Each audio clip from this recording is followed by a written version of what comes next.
Hello everyone, in this video I will show you how to fix randomly shuts off issues on Samsung Galaxy A57. Let's start the video if you want to fix this problem. So first of all go to app library. Here click on settings app. Now in setting scroll down and click on device care.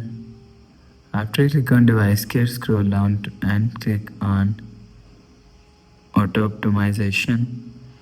After click on auto optimization, click on auto restart and make sure turn off restart when needed. After disable restart when needed, go back to home screen.